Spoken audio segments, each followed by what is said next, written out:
Shalom Bapak Ibu, selamat pagi semuanya. Puji Tuhan, kita semua dalam keadaan baik dan sehat selalu, itu semua karena kemurahan Tuhan.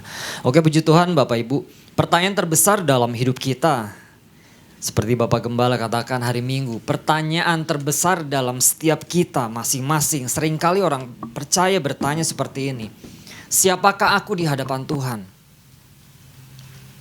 Seringkali pertanyaan muncul seperti itu.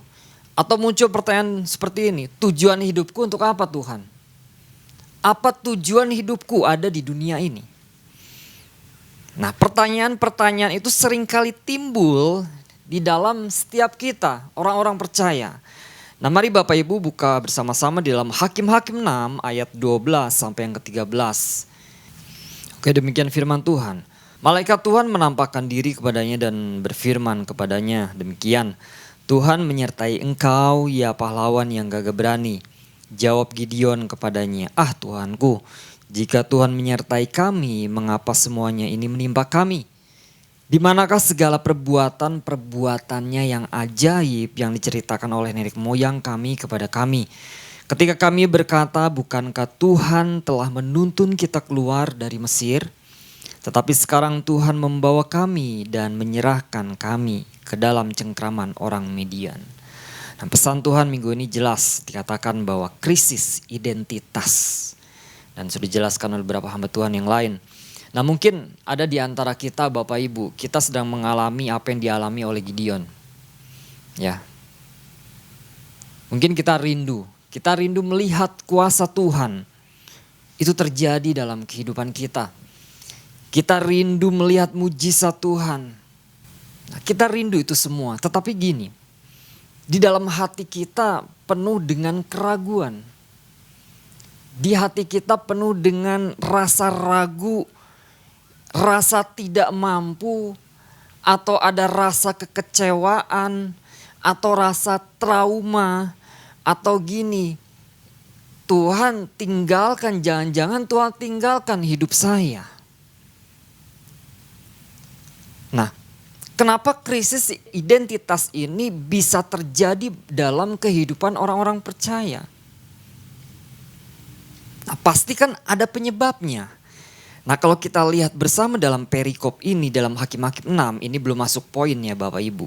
Kenapa krisis identitas ini bisa terjadi dalam kehidupan orang-orang percaya? Dan apa penyebabnya? Yang pertama gini, di dalam ayat yang ke-13, Gideon berkata, jika Tuhan menyertai kami, mengapa semuanya ini menimpa kami? Nah, ini yang pertama. Kenapa krisis identitas ini terjadi dalam kehidupan orang-orang percaya dan apa penyebabnya? Yang pertama gini, seringkali orang percaya itu mengukur penyertaan Tuhan berdasarkan situasi. Penyertaan itu situasional. Nah, Gideon mengalami krisis identitas karena dia membuat kesimpulan yang salah. Kalau hidupku susah, berarti Tuhan tidak menyertai aku. Ya kan, di ayat 13 jelas, jika Tuhan menyertai kami, mengapa semuanya ini menimpa kami? Pengennya kan ketika Tuhan menyertai kehidupan orang-orang percaya, jalan itu mulus. Tidak ada tantangan, tidak ada hambatan, semua berjalan dengan baik. Nah, yang terjadi pada masa ini Bapak Ibu, yang terjadi pada era saat ini, banyak orang percaya terjebak Bapak Ibu. Banyak orang percaya terjebak ketika kita sebagai anak-anak Tuhan, Tuhan mengasihi kita. Tuhan menyayangi kita, mungkin ketika kita gini, bisnis kita lancar. Ketika kita hidup sehat, ketika kita hidup diberkati. Ketika doa kita dijawab, lalu kita berkata, Tuhan menyertai hidup saya. Tetapi begitu ada tantangan yang menghantam. Ketika ada krisis ekonomi atau badai ekonomi. Atau kita mungkin orang-orang percaya divonis sakit. Atau mengalami penolakan Bapak Ibu. Nah, seringkali orang percaya gini, langsung mengalami krisis identitas. Merasa Tuhan meninggalkan kehidupan saya. Merasa Tuhan menjauh dari hidup saya. Seringkali kita lupa bahwa identitas kita sebagai anak Allah itu bersifat kekal, Bapak Ibu. Tidak dipengaruhi oleh kondisi apapun. Bicara Tuhan menyertai kita, penyertaan Tuhan itu sepanjang masa. Apapun kondisi kita, baik itu tidak baik, Tuhan selalu menyertai kita. Dan itu jangan pernah menggeser identitas kita menjadi identitas yang salah.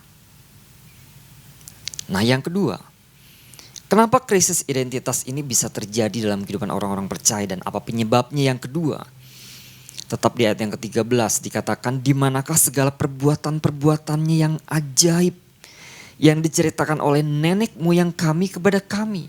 Nah, yang kedua, ketika mengalami trauma, ketika orang-orang percaya mengalami trauma atau tekanan berlarut-larut yang dibiarkan. Nah, kalau kita lihat di ayat yang ke-13 ini kan, bangsa Midian itu menjajah Israel selama berapa? 7 tahun. Dia merusak hasil tanah dan membuat mereka melarat. Kalau kita lihat di ayat yang ketiga dan keempat, ada tekanan yang berkali-kali.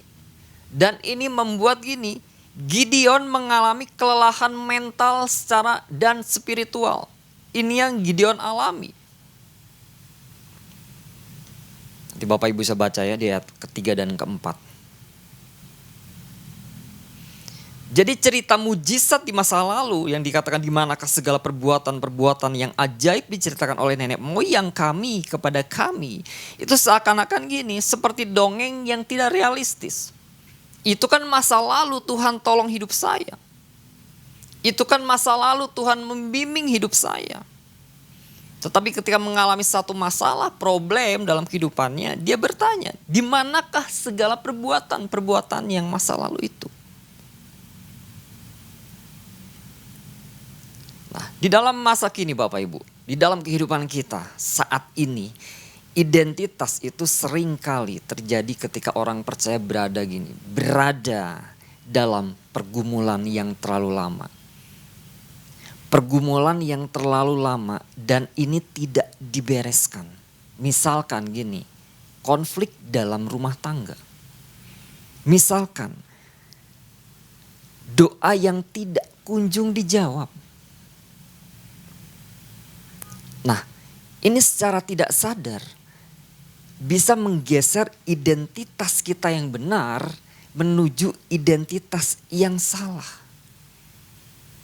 Nah, ini harus hati-hati Bapak Ibu. Ketika mengalami trauma, ini harus segera dibereskan. Mungkin ada tekanan yang berlarut-larut, harus kita selesaikan. Nggak bisa kita biarkan. Karena ini bisa menggeser identitas kita menjadi identitas yang salah di hadapan Tuhan. Mungkin kita mulai tertekan. Mungkin kita mulai sinis dengan orang lain menyaksikan tentang kebaikan Tuhan. Tuhan sebagai pahlawan mungkin dalam kehidupan mereka, tetapi bukan pahlawan dalam kehidupan saya. Nah, ini bahaya sekali Bapak Ibu. Ketika kita berhenti untuk mempercayai Tuhan di hidup kita, otomatis kita akan kehilangan identitas kita sebagai ahli waris kerajaannya. Nah, itu yang kedua Bapak Ibu. Yang ketiga, kenapa krisis identitas ini bisa terjadi dan apa penyebabnya? Yang ketiga menjadikan mentalitas sebagai korban. Nah, ayat yang 13 masih sama. Tetapi sekarang Tuhan membuang kami dan menyerahkan kami ke dalam cengkraman orang Midian. Nah, seringkali orang percaya itu melabeli dirinya sebagai orang buangan. Orang yang tersingkir. Kalau realitas saat ini Bapak Ibu, ada label-label dunia yang terpasang dalam diri orang percaya. Ya, contoh. Mungkin perkataan dari orang lain. lu mah gini. Terus kita berkata, iya ya, saya itu memang gini ya. Dia lebih mendengar label yang dikatakan oleh orang-orang sekitar daripada label yang dikatakan oleh Tuhan. Dan bahkan ia mengiyakan. Ketika dunia berkata, ah kamu gagal. Kita merasa gini, hidup saya sudah nggak punya harapan lagi. Nah itulah yang membuat identitas kita mengalami krisis. Ada pergeseran. Ini Bapak Gembala Juran juga sampaikan. Kita jangan hidup apa kata dunia. Tapi kita hidup apa kata firman Tuhan. Apa kata Tuhan dalam hidup kita, setiap kita. Nah yang keempat, penyebabnya apa Bapak Ibu? Kenapa krisis identitasnya terjadi dalam kehidupan orang percaya dan penyebabnya apa? Yang keempat ini, terjadinya kesenjangan, perbedaan antara cara pandang Tuhan dengan cara pandang kita memandang. Ada kesenjangan yang jauh berbeda dengan cara pandang Tuhan dengan cara kita memandang kehidupan kita.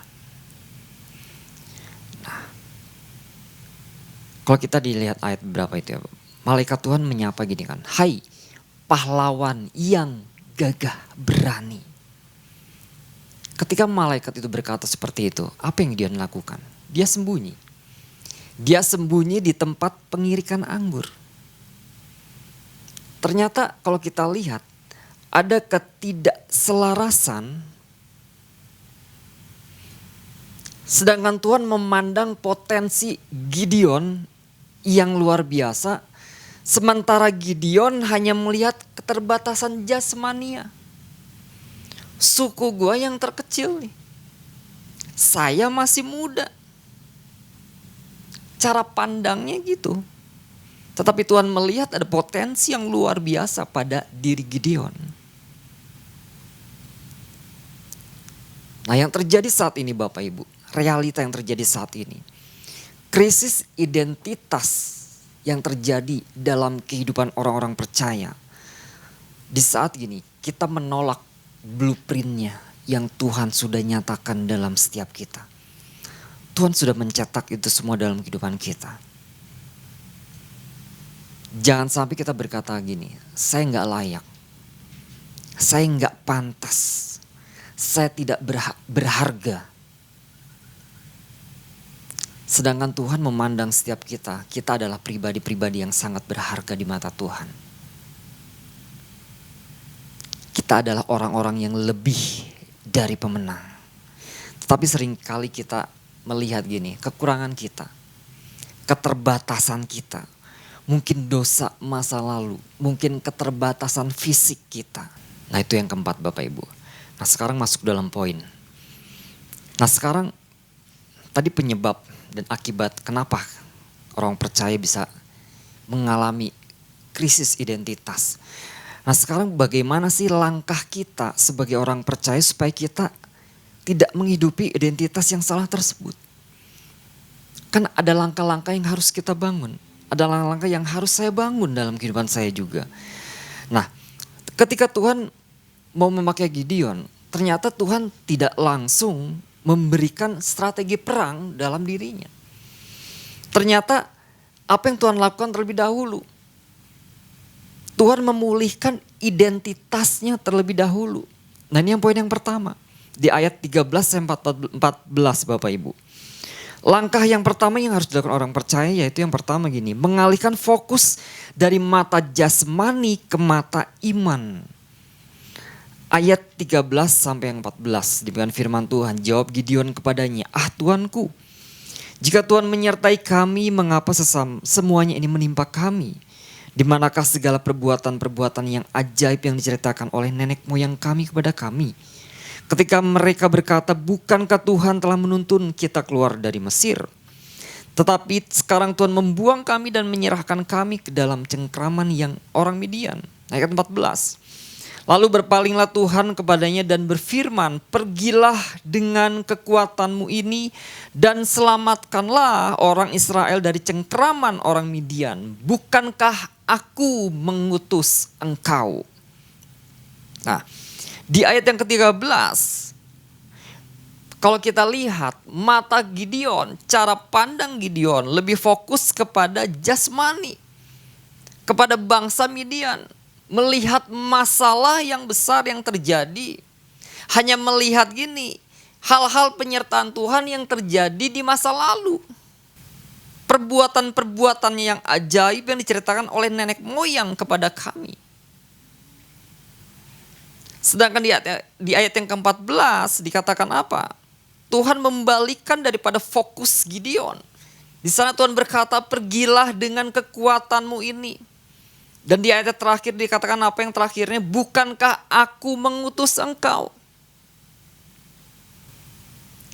Mengalihkan fokus dari mata jasmani ke mata iman. Cara pandang manusia dengan cara pandang Tuhan terhadap pribadi kita.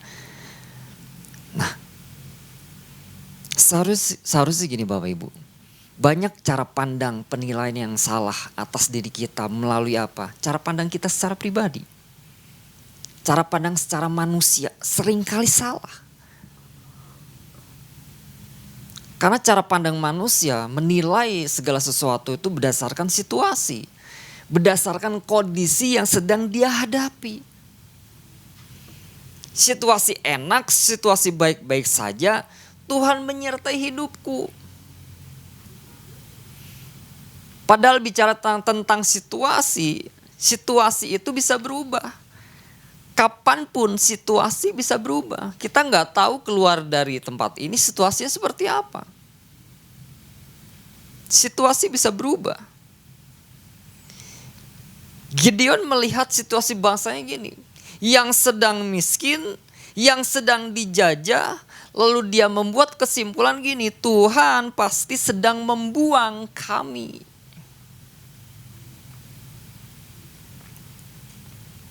Nah, pertanyaannya gini, kapan penyertaan Tuhan terjadi dalam kita? Jawabannya simpel. Penyertaan Tuhan itu terjadi setiap saat. Yang saya katakan tadi, kapanpun, kondisi apapun yang sedang kita hadapi, situasi apapun yang sedang kita hadapi, di situ ada penyertaan Tuhan. Di situ ada pimpinan Tuhan. Karena bicara penyertaan Tuhan Bapak Ibu, itu bicara tentang absolut. Penyertaan Tuhan itu bersifat absolut dan tidak berubah. Tidak peduli apakah situasi itu sedang baik atau situasi itu sedang buruk. Tuhan tetap menyertai kita. Yesaya 34 ayat yang kedua. Dikatakan apa? Apabila engkau menyeberangi melalui air, aku akan menyertai engkau. Atau melalui sungai-sungai engkau tidak akan dihanyutkan. Apabila engkau berjalan melalui api engkau tidak akan dihanguskan. Dan nyala api tidak akan membakar engkau. Nah Bapak Ibu, Tuhan selalu ada di setiap musim kehidupan kita. Nah seringkali identitas salah muncul itu ketika kita melihat keadaan jasmani kita, realita kehidupan kita yang sedang kita hadapi sehingga kita bergeser, identitas kita menjadi salah. Jika situasi buruk kita cepat menyimpulkan gini, Tuhan sudah meninggalkan saya.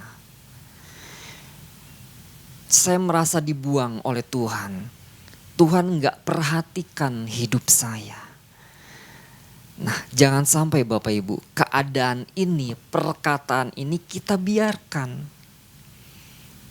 Karena kita nggak sadar ini bisa menggeser kita, ini bisa menipu kita. Bahkan meragukan kehadiran Tuhan dalam kehidupan kita. Karena kita percaya Bapak Ibu, di balik situasi apapun, kondisi apapun yang Tuhan izinkan, Tuhan punya maksud di sana Bapak Ibu. Nah, Tuhan punya maksud Bapak Ibu. Nah, sebagai orang percaya, mari kita sama-sama gini, kita belajar menyadari bahwa situasi benar bisa berubah. Kondisi bisa berubah. Tetapi gini, status kita sebagai anak Tuhan, sebagai pahlawan-pahlawannya itu tidak akan pernah berubah. Tetap sama. Ketika masalah datang jangan bertanya gini, mengapa ini menimpa saya? Ini kan mentalitas korban. Tetapi bertanya gini, Tuhan, apa yang mau Engkau bentuk melalui saya di situasi ini? Nah, ini dikatakan baru mentalitas pemenang Bapak Ibu. Di dalam situasi apapun ada penyertaan Tuhan. Saya kesaksian sedikit Bapak Ibu, baru beberapa hari yang lalu. Hari Senin ya Bapak Ibu. Hari Senin, hari Minggu kan saya main sama keluarga, sama anak gitu kan. Main, kita pergi ke luar kota dan Senin kembali pulang ke rumah. Ketika malam itu sekitar jam 11:30, jam 12 pulang ke rumah. Nah, istri saya lebih awal masuk gitu kan. Nah, saya ngebalin mobil. Lalu ketika buka gerbang pertama dan masuk, ternyata pintu teralis dan pintu kayu sudah terbuka. Ternyata rumah kebobolan. Kebobolan rumah. Nah, ketika masuk, kamar kondisi sudah berantakan. Udah acak adut, udah gak jelas kayak kapal pecah. Kayak ada gempa bumi tapi terjadi cuma di kamar doang. Di ruang tamu, di ruang makan semua dalam keadaan baik-baik saja. Nah, melalui kejadian ini saya singkat ya. Melalui kejadian ini, mungkin sebagai manusia kita bertanya, Tuhan kenapa ini terjadi? Tetapi satu hal saya bilang kepada istri saya bilang gini, kita bertanya, ada apa nih dimaksud Tuhan? Maksudnya di kejadian ini ada apa nih? Tuhan mau bicara apa sih? Tuhan mau nyatakan apa nih di balik kejadian ini? Nah, ketika itu kita mulai berdoa, kita lepaskan pengampunan kepada orang yang tersebut yang mengambil barang tersebut. Kami berdoa satu langsung malamnya, subuhnya itu kami berdoa, kami melepaskan pengampunan, kami berkati orang tersebut, biarkan orang tersebut bertobat. Nah, jangan sampai gini. Saya bersyukur pesan Tuhan ini kan muncul, pesan ini ada gitu. Seringkali masalah yang menekan hidup kita itu bisa mudah menggeser identitas kita loh. Sangat mudah sekali. Tetapi ketika kita terus mengarahkan pandangan kita ngerti Tuhan itu tidak pernah meninggalkan kita kok. Selalu ada penyertaan Tuhan. Maka kita percaya gini, identitas kita akan selalu benar di hadapan Tuhan. Kita tidak akan pernah menilai salah. Tuhan itu salah dalam kehidupan kita. Tuhan selalu baik. Selalu ada rencana yang indah di balik itu semua. Nah, yang kedua Bapak Ibu, poin yang kedua. Langkah apa yang harus kita lakukan untuk kita tidak menjadi mempunyai identitas yang salah? Yang kedua gini, menyaring suara Tuhan. Lebih mendengar firman Tuhan daripada suara Midian atau dunia. Kemarin minggu Bapak kembali juga sempat singgung masalah ini Bapak Ibu. Ayat yang ke-13. Jawab Gideon kepadanya, "Ah Tuanku, jika Tuhan menyertai kami, mengapa semuanya ini menimpa kami? Di manakah segala perbuatan-perbuatannya yang ajaib yang diceritakan oleh nenek moyang kami kepada kami, ketika mereka berkata, bukankah Tuhan telah menuntun kami keluar dari Mesir? Tetapi sekarang Tuhan membuang kami dan menyerahkan kami ke dalam cengkraman orang Midian." Nah, kalau kita belajar dari Gideon Bapak Ibu. Gideon terlalu lama mendengar intimidasi daripada bangsa Midian. Apa yang sedang terjadi saat itu? Dia lupa akan perkataan nenek moyangnya tentang apa? Kedahsyatan Tuhan. Keajaiban Tuhan. Keperkasaan Tuhan, bahwa ada perbuatan-perbuatannya yang ajaib.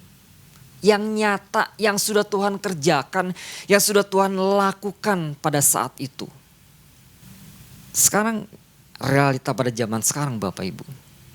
Banyak kan standar-standar dunia yang dunia nyatakan, yang dunia tawarkan, yang membuat intimidasi bagi setiap anak-anak Tuhan untuk mengikuti apa? Cara hidup dunia, pola hidup dunia, standar-standar dunia yang dipakai. Nah, jangan sampai kita mendengar suara-suara dunia itu daripada kita mendengar suara firman, mendengar firman Tuhan. Memang kita hidup di dunia Bapak Ibu. Makanya setiap kita termasuk saya, kita sama-sama belajar, kita harus mempunyai standar filter rohani. Yaitu apa? Kebenaran firman itu sendiri. Identitas yang benar itu dibangun ketika apa Bapak Ibu? Melalui apa? Firman Tuhan. Kita intim dengan Tuhan, terhubung dengan Tuhan, melekat dengan Tuhan. Melekat kepada pencipta kita. Apa yang dikatakan pencipta kita? Apa yang dikatakan Tuhan? Bukan apa yang dikatakan dunia. Itu yang kedua Bapak Ibu. Menyaring suara apa yang kita dengar. Apakah ini firman Tuhan yang kita dengar? Ataukah ini suara-suara dunia atau pola-pola dunia? Ini harus kita saring. Nah yang ketiga, apa yang langkah yang harus kita lakukan? Yang ketiga berani meruntuhkan mezbah berhala di masa lalu. Ada sesuatu yang harus kita runtuhkan. Ada sesuatu yang harus kita musnahkan dalam kehidupan kita. Ayat yang ke-25 Bapak Ibu. Ayat yang ke-25. Pada saat itu juga Tuhan berfirman kepadanya, ambillah seekor lembu jantan kepunyaan ayahmu, yakni lembu jantan yang kedua berumur 7 tahun, runtuhkanlah mezbah Baal kepunyaan ayahmu dan tebanglah tiang berhala yang di dekatnya.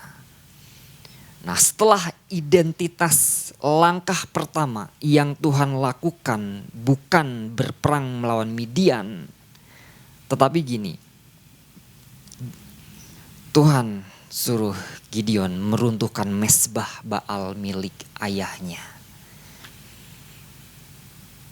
Nah, jangan sampai Bapak Ibu melalui poin yang ketiga ini, kita orang percaya, identitas yang salah itu mulai terjadi ketika akar masa lalu, berhala masa lalu itu dibiarkan sampai tumbuh saat ini. Contoh trauma. Ini disampaikan juga. Luka batin. Rasa bersalah di masa lalu. Kepahitan. Kebiasaan masa lalu. Mungkin kebudayaan adat istiadat yang masih nempel. Yang semuanya itu belum dibereskan. Nah, itulah yang harus diruntuhkan. Mezbah berhala, tanda kutip, yang di masa lalu yang harus kita runtuhkan. Yang harus kita bereskan untuk kita mencapai identitas yang baru itu. Buang itu semua. Untuk masuk identitas yang baru, kita harus melepaskan itu semua. Membereskan itu semua. Lepaskan pengampunan. Nah mari Bapak Ibu, 3 hal yang saya sampaikan pagi hari ini. Langkah-langkah yang harus kita lakukan sebagai orang percaya. Langkah-langkah yang harus kita kerjakan dalam kehidupan kita. Nah, Tuhan tidak pernah salah memanggil setiap kita Bapak Ibu. Ketika Tuhan katakan pahlawan yang gagah berani. Karena Tuhan sudah menetapkan setiap kita identitas ilahi dalam setiap kita. Ada identitas yang benar yang Tuhan labelkan dalam kehidupan kita. Kita adalah pahlawan. Kita adalah orang-orang yang lebih dari pemenang. Kita punya identitas ilahi dalam setiap kita. Nah mari Bapak Ibu, hidup dalam identitas yang benar dan tinggalkan identitas yang salah. Tuhan Yesus memberkati.